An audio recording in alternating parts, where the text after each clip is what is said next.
month to all. I'm your host, Imani Nasruddin, and I am so excited to be on here today with the first of 3 Instagram lives for the month of November. I see folks starting to enter the call. Hello, hello. If you haven't already noticed, we've relaunched our Financial Advice for All website, also known as the FAFA website. On there, you'll find the replays to this very Instagram live, in addition to other Instagram lives, podcasts, articles, and relative details. Hi, Melissa. Details that are really important to Canadians. So if you're interested in finding out details on financial advice, make sure to check out www.financialadviceforall.com. Hello, hello. Awesome. Today we've got a very jam-packed session. It's going to be an Instagram living room with 4 incredible Advocis members. So I see a few of them already on here. Hello. Let's start bringing them into the room. Here. Give me a second. There's quite a few of us, so we're just going to get everybody in. Hey, Kristen. Hey, how are you? Good. How are you? Good. I'm just start getting folks to join us. Perfect. Julie, Curtis, Tara, you will see your invites right now. Hello. Awesome. We're all on.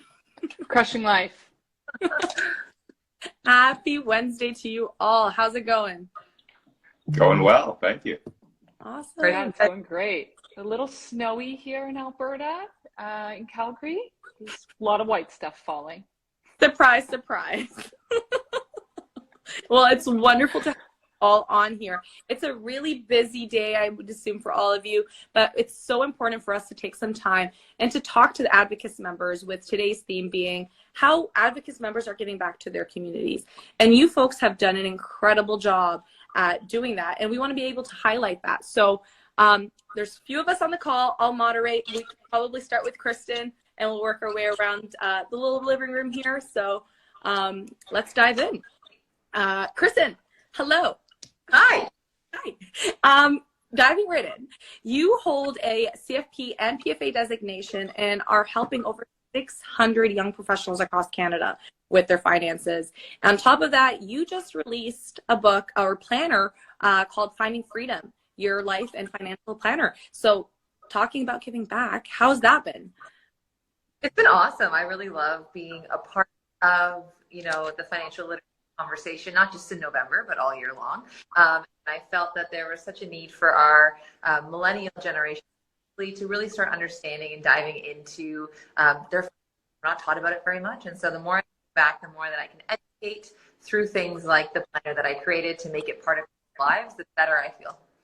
Awesome. Well, you talk a lot about shifting that financial mindset, right? So let's talk a bit more about what it means what that financial mindset is, what it means to shift it. And if you can give us an example, and that could be straight out of the planner. Yeah. So I found that when I work with a lot of young people, they struggle with predetermined or preset mentalities around money. It stems from the fact that, we haven't really developed a financial component to our education system where there is a third-party unbiased person teaching you about money. And so what a lot of this mindset comes from is, from their parents, from generational scarcity of money, from their own experiences with money. And there's really not been, that education piece to say, okay, forward. And I find, I'm a big believer in that the mind is the strongest muscle and the strongest part of the body. Not able to connect in a positive way to money, your journey along that financial process of trying to get to your goals is really not possible. So I really try to have my clients sort of look at what they see and how they view and how they feel about money, whether it be positive or negative, and how they can change that, how they move forward, because that's the first step in saying, okay, I do struggle with the idea that I grew up in a family that was scared and had a lot of debt and didn't really handle money well. And now that's sort of life. Well, I would turn around and say, okay, what do you want to feel from money? What are emotions that you want to associate? Do you want to feel supported? Do you want to feel empowered, in control? Those types of things. And so I encourage people, a lot of our generation idea of bettering their own self-image and their own future goals by journaling. You can do the same thing with your money mindset. sitting down and taking that opportunity to say, okay, where do I want to be in 5 years when it comes to money? What are things that I want to change when I'm looking at money moving forward? And I think it's a really great first step to sort of get you on the journey of feeling about forward. Awesome. It's like taking those feelings and translating them into words on a book where you can actually take a look at it. So would you say that it's tied more with that mindset's tied more to the emotional aspect of how they feel about money and their idea about it? Yeah, I think it does have a huge emotional burden that money carries, whether, again, it's positive or negative. And a lot of the times, too, it is an education. It is something that perhaps as simple as, one of your journal prompts to yourself is, okay, I learned 3 about finance that I didn't know before, and I'm going to teach myself about it. And it could be as simple as something along tied to emotion, but it's still the idea of your diet opening up wounds that you didn't even know you perhaps had because of the lack of or your experience with money. So just using it to grow yourself is such a great way to become more confident talking about, become more invested in your own journey. That's just such a win, and it's just going to spiral there. No, and I see our fellow Instagram living room members here nodding as well. So let's move. Curtis and Tara, hello, welcome. I'm so glad to have you on our Instagram Live. Hi. Hello. Yeah, it's a pleasure to be here. Wonderful. And you folks both started Skyward Financial as an online business back in March of 2021. And you're already seeing 50 clients and are overseeing over $1.1 million in assets. And you're both 21, 22 years of age and are helping out your university students out in BC to touch their finances. So I bet you hear a lot. And by the way, first and foremost, actually, congratulations. That's huge. And I bet you hear a lot. So tell us a bit more about that, and I've got a few questions for you. Yeah, well, I worked in the industry in the latter half of 2020. I worked for another company. But in early 2021, Tara and I were talking, and we were thinking, we want to have a space, a domain that we can help people in the way we want to, not with this top-down, we work for somebody else, but we can create something from the ground up that really puts the agency in our own hands. And we saw that, in modern day banking and also widely in the investment space, that the education, in our opinion, has been forgotten or has been really disregarded, especially, in the banking space. But what we did and what we decided to really focus our efforts into was the education piece. And so we've created countless education sessions teaching our students, I guess you could call them, about investing and banking and insurance and everything you could possibly think of. I come from BC public education, so I know the lack of finance taught there. And it's really a good space where we can establish everything from the ground up. And then going forward, if people decide to become a client, well, now they're already equipped with all the knowledge, all the terms and everything like that, where we have confidence that everything we say to them makes sense. They're not just signing a piece of paper completely, with a bunch of question marks. They can come to the table and actually talk with us in a common language. And there's nothing more rewarding than that. That's definitely. Yeah, it's a pretty good summary. I think one thing that we really try to do is level the playing field and change the way a client-advisor relationship is supposed to be. We try to make it not our authoritative sort of advice and something they must take, but that they can be involved in that process because they are adequately knowledgeable and that they are feeling confident enough in their ability to understand what's happening.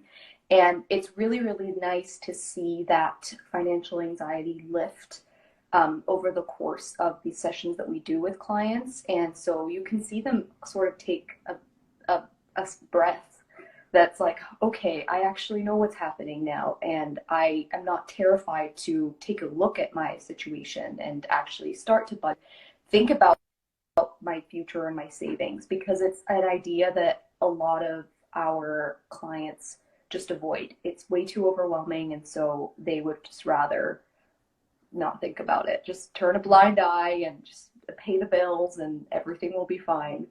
But we're trying to make sure they have the confidence to actually actively participate in the process of managing their finances. You actually use such a great term. I like the fact that you're bringing it down to like just understand the acronyms even, you know, like there's acronyms. It's just like, let's strip it down to the bare bones. But the financial anxiety aspect of things. And I think all of us on the call can talk a bit that that's a real thing, right? So that's a huge component to when looking at your finances, and that ties back into Kristen's point about the emotions, right? I mean, that the feelings and really bringing it down to that.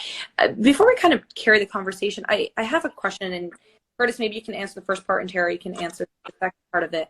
And the first question is, Curtis, dealing with all the university students and having that very high, deep level, actually, high level conversation with them, what do you find is their top concern? And then Tara, maybe you can say what solutions or responses you kind of provide them.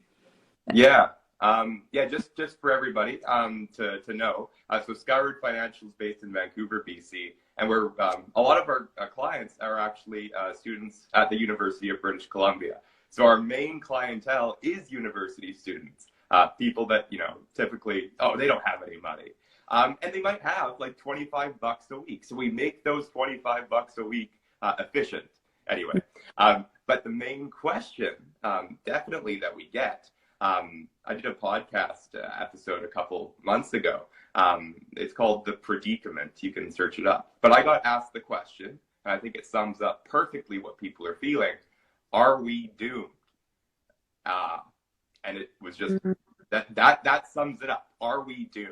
Because university students or any young people, young families, people that are just starting in the workforce, just starting in school, they're just trying to get by day after day.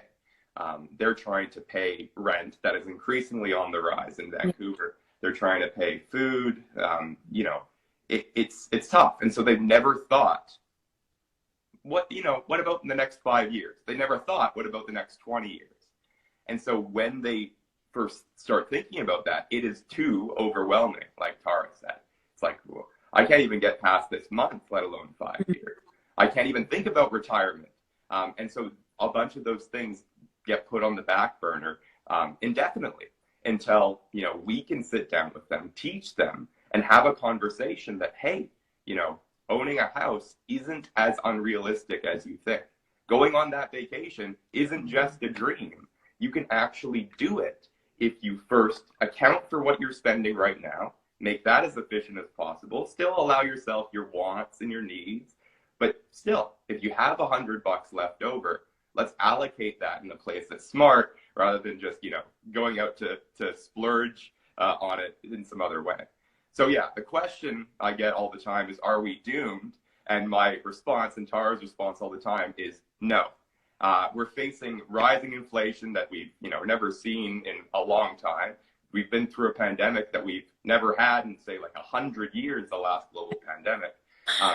So it's weird. It's a weird time for sure, but we're not doomed. If we can learn what we need to learn and apply what we need to apply, we're actually pretty optimistic. The numbers are optimistic, not even just us. I guess you answered Tara's part of it. A little bit, yeah. But so like I mentioned before, our solution to this is literacy. If you know what's going on, if you know how things work and you overcome that financial anxiety, you can start early, because it's if you start early, a lot of things are possible. Mm-hmm. And for these university students and just people who are just starting out or they just graduated, if they start now, they're set. But the issue is that they don't know where to start, and so they delay it, and there's this kind of procrastination that ends up costing people hundreds and thousands of dollars down the road. And so it's about getting people to start thinking about this early and start making it a habit to consider savings as a routine part of their expenses.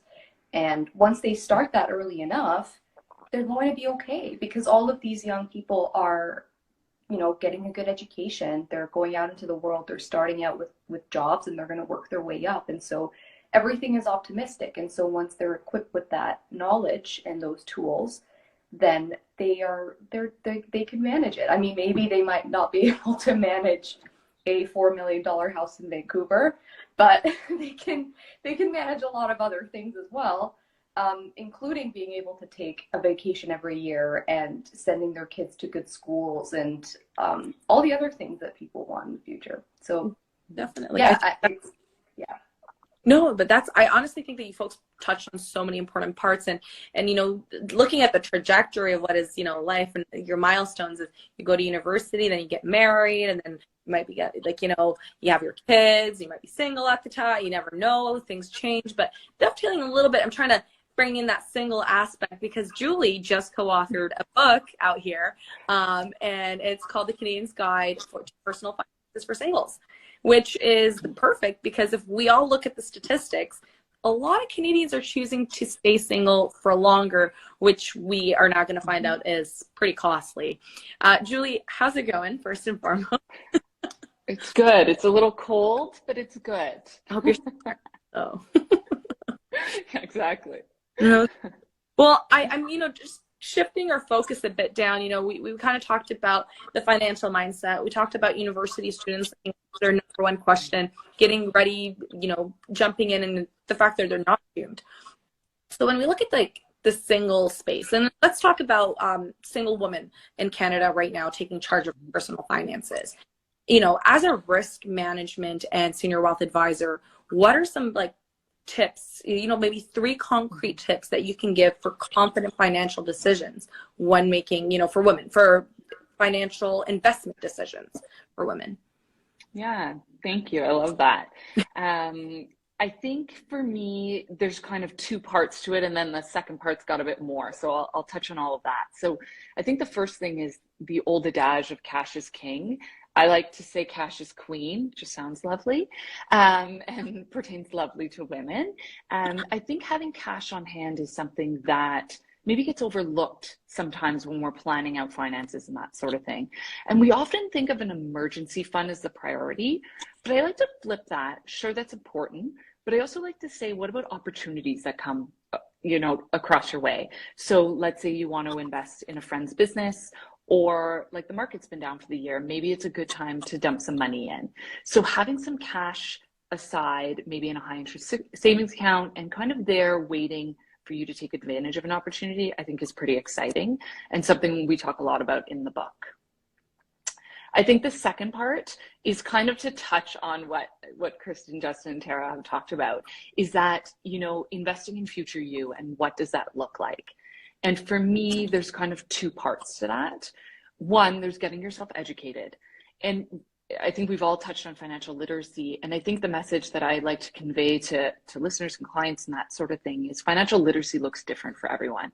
Some people like to know every nitty-gritty detail, and some just like a nice, foundation. And so I think wherever you are on that spectrum, that's great and that's fine. But getting yourself educated in whatever way you can, through online courses, through, working with someone like Justin and Tara, through these sorts of things, I think could not be more important in order for you to understand and be able to grow your wealth. I think 2 to that, saving a little bit every paycheck, every month, every week, whatever routine is great for you. I think that consistency, which Tara just touched on, is really important because humans are a creature of habit, right? Just look at newborn babies, just look at children. You get a routine and we stick to it. So I think that saving a little bit every time, we've all heard it, but actually the data shows that the earlier you start, just like Tara said, the more set up you are for financial freedom down the road, and financial freedom with your wealth, but also with your time, which to me is arguably the most valuable currency. So I think those 3 kind of points are my key that I would say to keep it front and center for single women, but really all singles in Canada, and frankly, really everyone. I think it's important too. No, that's actually very perfect. That's really well said. And I actually just want to see if we can tie in. Kristen, you talk a lot when you're, with the millennials, and I guess a lot of them, some of them are turning 30 this year or next year. I have no idea the date range for the millennials anymore. I know that they're turning 30 soon. Sometimes they say now you have to play catch up, even start early. Do you think that it's there is the concept of it is too late to start investing, or there's no such thing that, it ever being too late? I know you posted something on your story just the other day about, missing out. So can you talk a bit more about, is it too late? Can you always jump in? Yeah, and I think, it's interesting because millennial group are age gap. It's like late 30s to late, such a huge part of our society now that, we are the majority of working people, the majority of, day to day. And no, I don't think it's too late. I do think, though, it's important to stress the importance, like everyone's already said on this call, about starting young, because the concept of too late kind of plays into the fact of, would you rather have $100 a month right now or 1,000 10 years from now? And the idea of having the accessibility of $100, I always say to my clients, 4 Starbucks a week or a month is $100. Like, it's really not that hard to find that money. It becomes a lot more difficult to find $1,000 every month when you are, let's say, in your mid-30s, when you have a mortgage, you've got utilities, you have children, you're saving for their education, you're in sports activity. There's just so much pulling at you that if the earlier you start, more beneficial throughout your life. But I would never say to someone like, nah, don't bother, it's late. Like that. We just need to find that. And luckily in society, the longer you work, more income you're likely to make, which makes it a bit easier to keep adding to that savings amount. But definitely, like what like Taylor and Curtis are saying, if you're in your 20s, like $25 a month, that's like you make that $25 work because your income grows. That 25 is now 50, and that now 200, and that 200 is now 300, and it keeps growing. But that habit that you started younger and that compound, it will work for you way better. Like they always say, that getting your first saved is the hardest thing you will do, and then after that, it starts to exponentially grow on itself, and that's the value compounding. So no, it's never too late to start, but please start early. The beauty of compounding. So yeah, I thought that would be perfect because I know, Julie, you were mentioning time, but you mentioned Starbucks, Kristen. So Julie, do you like? There's always that controversy where everyone's like, "Cut your Starbucks, save dollars." Is Starbucks really going to save us the money? I know you touched about it a bit in the book, so maybe you can talk about that a bit. I mean, I know you mentioned something about Starbucks. So. Yeah. I mean, I use Starbucks as an example because it's so relatable, especially to that millennial generation, right? I guess my concept that I try and talk to listeners and clients about is really about balance. So if that Starbucks makes your day, then maybe that $4 or $5 is worth it. But that doesn't mean you're splurging on everything every day, all day, right? Because a $4 to $5 coffee, let's be honest, we can probably all make one at home for a lot more cost effective, right? So I think it's about finding the joy in what you're spending money on. And so if that Starbucks drives you, great, then do that. But maybe you're not buying a new handbag or pair of shoes every month, right? Like there's got to be that balance between what you're splurging on and what you're saving. And so I think it's about prioritizing that, finding what brings you joy with spending your finances and focusing on that. So that's why I talk about that the Starbucks won't necessarily, make you wealthy, but don't splurge on everything either. It's that balance. No, I love when people bring up Starbucks. It's just such a funny to it is. Takes. But speaking of hearing everybody else's kind of comments, folks, for those of you in the call right now, we're going to be doing a Q&A in the next 3 minutes. But so stick around. You can include your questions in the little comment box, or on the bottom right corner, there's a little Q&A tab. You can click on that and enter your question there. So comment box or the little Q&A tab. Before we get the questions going, and a little giveaway for everybody that's been on the call this whole entire time, or just joined us, you just joined us for the giveaway, but you can watch it again to get all the valuable information, of course. Before we open that up and give folks a few seconds to write their comments or their questions, what is one thing, we'll just go around real quickly, what is it that you give back? Why is it important for you to give back as a financial advisor? And maybe we can start, Curtis and Tara, maybe each of you can give us one reason as to why it is important for you as financial advisors to give back. Yeah, I'll go. In my own experience, when I turned 19, I knew nothing. And boy, was that the scariest feeling ever. I was 19. I knew there was things I should do. I knew there was investment accounts to open and credit cards to have, but I didn't know the road forward. I had no clue. And I feel that a lot of people can empathize, especially young people, maybe even older people, with that same message. I don't want people to feel lost. I don't want people to feel like life is just a big unknown question mark. People have a deep inclination that they should be doing things better. They just don't know where to go. So it's trying to rectify that feeling and hopefully, carve that straight path forward. Maybe not straight, but at least a known path, a tried and true path forward. That feeling is what we try to give to people. Yeah, just going off of that, I think for us it was one moment a few years ago when we thought to ourselves, we're going to be able to comfortably retire and, have all of those milestones in our lives that we want. But how can we be okay with ourselves if we look around and all of our friends and loved ones who started out in the same place that we did aren't going to be able to do that? And so it's sort of a moral responsibility for us to not gatekeep this knowledge and do everything we can to share it, to make sure that all those people who we all started out together, we can all actually achieve those things. And so that was a very pivotal moment for me that I always think about every time, and it's what really motivates us to keep working, and it's what really feeds that reward in this job. It's definitely a very satisfying thing to see. That's actually lovely to hear. That's actually very nice. Oh, okay. Thank you so much, Curtis and Tara. I'll go over to Kristen. Kristen, why is it important that as a financial advisor you give back? Yeah, mine is a little bit like on the lines of Sarah. I've been blessed with having a very good financial upbringing where I talked about at the dinner table. It was something that was always my lifestyle. A lot of people don't have that opportunity, and we're not gifted that through our education system. And to me, what I look at it, what I'm doing is setting up the future generations. Like when I want to retire, these are the people, and not only are retiring, but are going to be workforce and carrying our society afterwards. And if we bring in a generation who has what to do with money from a political perspective, from running companies, there's just so many ramifications our society will see from a financially illiterate generation. So the more information the more wisdom that we can leave behind, even if it's just that, we post funny reels that are motivate people to think about money, more than happy to be the person dancing to make sure that they keep their finances top of mind, because those are the people who are going to support us later on in our lives. So that's, for me, it's a huge piece of why I do what I do. Totally worth the reels, for sure. So, yeah. Julie, why is it important for you as a financial advisor to give back?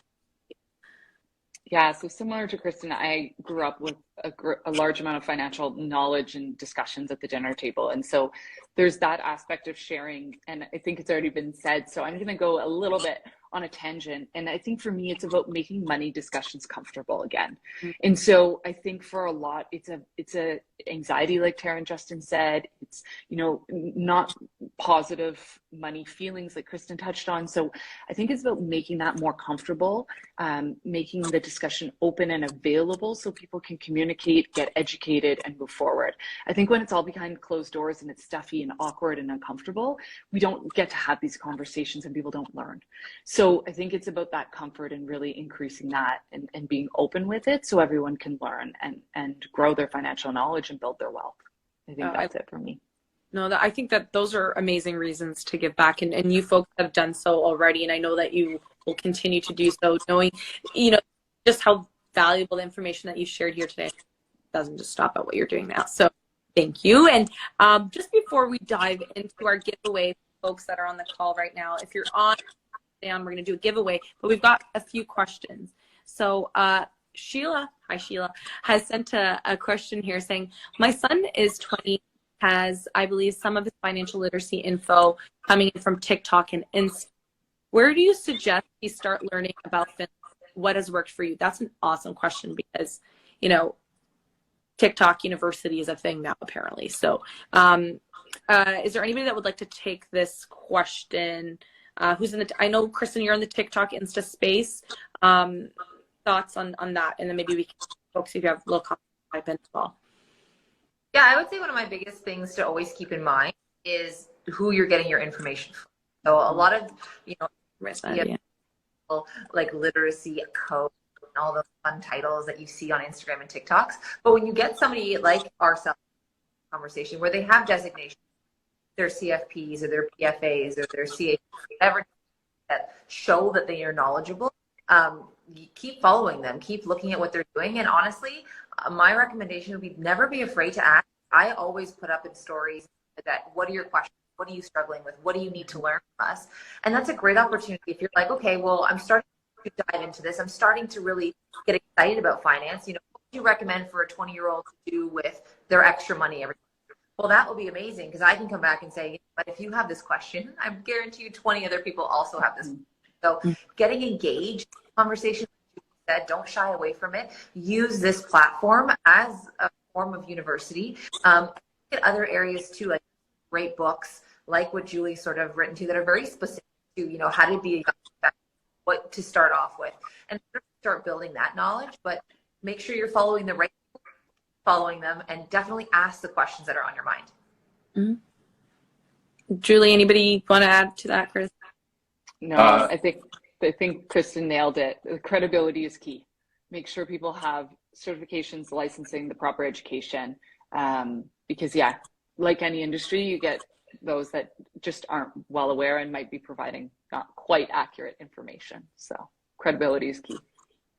That's true. Yeah. And just to add on, I just want to say, I might sound like a grumpy old man when I say this, but be wary of things that sound too good to be true, because I don't have TikTok. That makes me sound even older. But I've seen and I've heard from people that people, you know, okay, invest in this really obscure cryptocurrency and you'll strike it rich. Really? Yeah. Will you? Just, you know, if it sounds, yeah, look for those designations, look for the credibility of the speaker, but then also like ask yourself, you know, what's true? And if there's that feeling like, oh, I don't know, maybe you should listen to that gut feeling. I don't know. Just my 2 cents. If it's too good to be true, I love that. That's a very big one, because people just fall for anything these days. But I'm mindful of the time, but there's another question that we'll dive really quickly into our giveaway. So folks, if you're on here, stay on. We're going to do a quick giveaway. There's a saying that there's a limit to how much you can cut, but no limit to how much you can earn. Interested to hear our panelists' thoughts on different streamlining an income. Thoughts on that? I'm just rereading the question. Comments, actually, yeah. So here it says there's a saying that there's a limit to how much you can cut, but no limit to how much you can earn. What are your thoughts on different streams for streamlining an income? And Tara, maybe you can lead the way with this one. Yeah. So what I understand that to mean is that there's only, you know, you can't cut out your needs. You know, at the end of the day, there's a certain amount that you have to pay for rent and utilities and your mortgage and all those different things. But I think this is kind of speaking to this new idea that I have actually seen on TikTok and social media about thinking of creative ways to have alternative streams of income.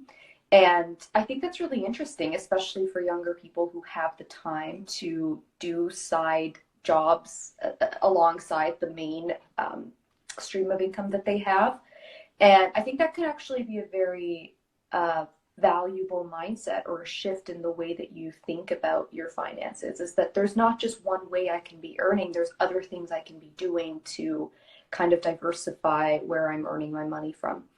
And I think that can be a wonderful way to reframe the way that you think about your wants and your needs and your savings. That's a good point. Yeah, and to add to that too, a lot of the time I tell my clients, with that extra stream of income, make it purposeful. So I'm a big budgeter. I love the idea of very conscious of your money. And perhaps that second stream of income is what you use for your, that's more of your fun money, where your everyday paycheck is very much divided into like needs and savings, and kind of focusing more on that future planning. And then you do something on the side that gives you the flexibility to be like, oh, I'm going to, you know, go out for that drink with my friends that perhaps I wouldn't have with my regular income. So when you can like mentally associate it with things, it makes it more worthwhile, much more appealing process than like, oh, I'm working, but what am I doing with that money? Having it have a purpose is really helpful. Julie, do you have anything to add to any of that? I think when I'm thinking through clients that do have second or third streams of income, it's always something that they really enjoy.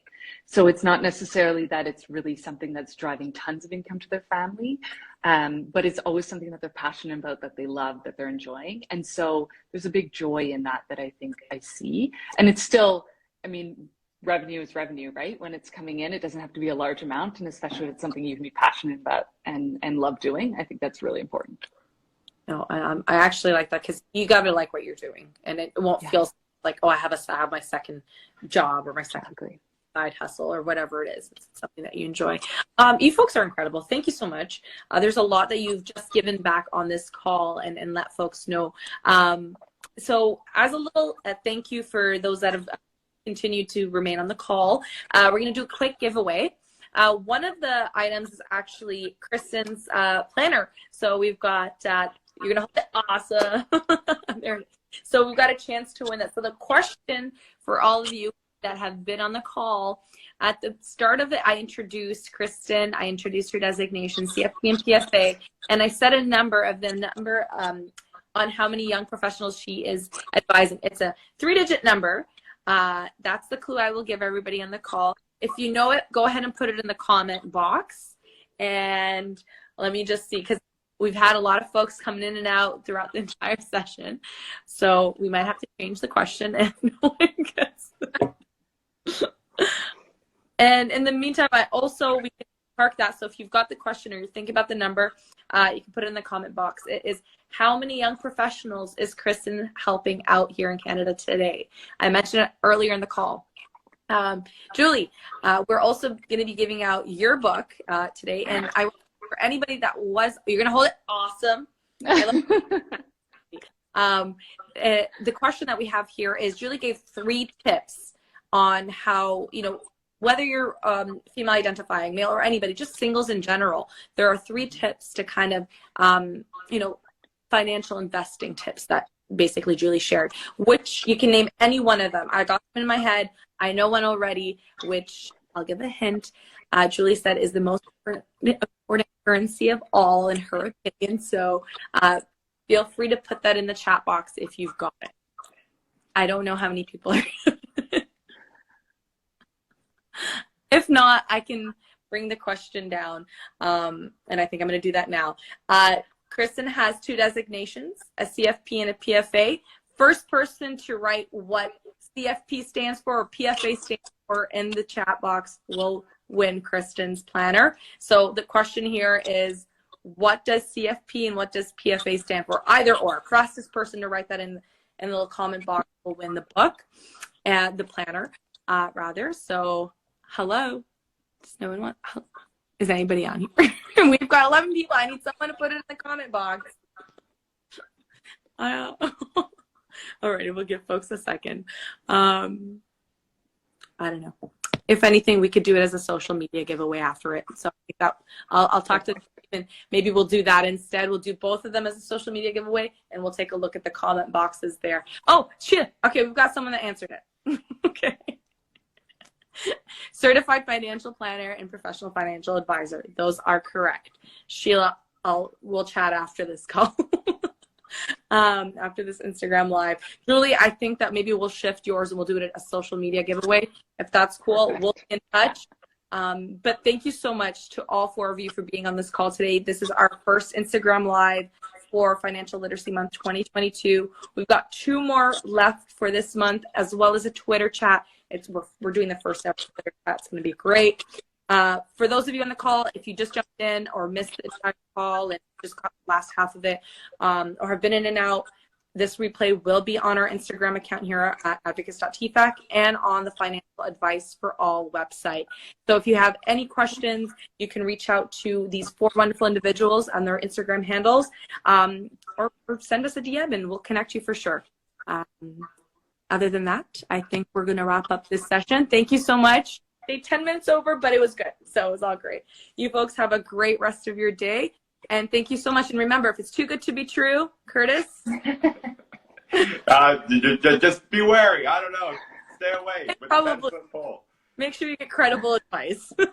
Alrighty. You folks take care and have a great rest of your week.